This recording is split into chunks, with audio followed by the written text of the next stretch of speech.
ما سرقت اعطيني شنطتك. انا مش حراميه.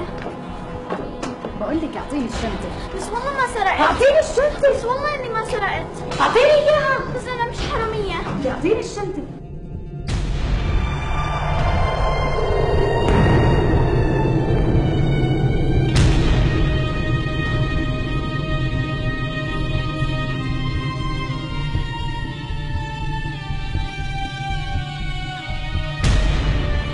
إذا ما أعطتيني إياها بطلب لك الشرطة وأخليهم هم يدفعوا معي. شرطة؟ بس كل شيء ولا الشرطة. خدي فتشيها. بس مش هون. يا مس خلينا نفتشها بالإدارة. مشان الله يا مس مشان الله يا مس مشان الله يا مس احكي لها. مس أحلام، تعالي حبيبتي هاتي شنطتك وتعالي معي. تعالي.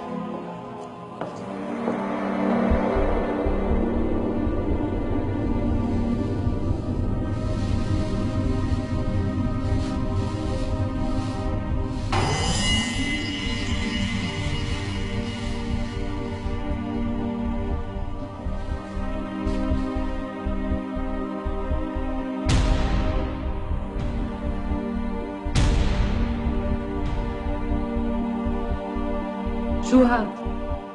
مثل ما انت شايفة بقايا سندوتشات الطالبات. ليش لم البقايا وحطيتهم بشنطتك؟ مشان شو بحكي؟ أحلام، عشان شو حبيبتي؟ احكي ما تخافي. مشان اعطيهم لاخواتي. لأخوتي؟ ليه؟ مشان ياكلون. بس والله ما راح اعيدها. خلص هاي اخر مرة. بس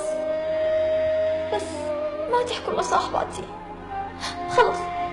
خلص انا اصلا راح اترك المدرسة.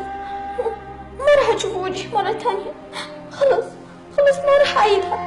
مشان الله بس ما تطلبوا لي الشرطة مشان الله.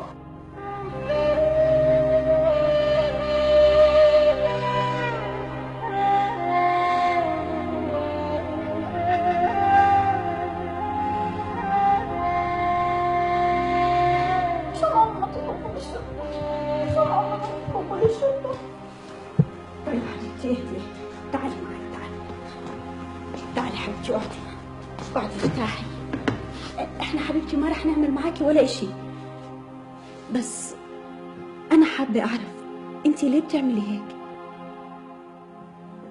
انت مش ابوكي بيشتغل سواق؟ كان. وهلا؟ هلا بالسجن. بالسجن؟ ليش انسجن؟ سجن عشان مسكوا ببيع مخدرات، وماما ما تحملت الصدمة فانجلطت وانشلت، وأنا وأخوتي ما عم نلاقي أكل ناكله، وهم أصغر مني فأنا بحزن عليهم. فصرت بعد ما الطالبات يدخلوا على الصف بعد الفرصة أتأخر شوي وألم بقايا سندويشاتهم وعصيرهم وأخذهم لأخوتي.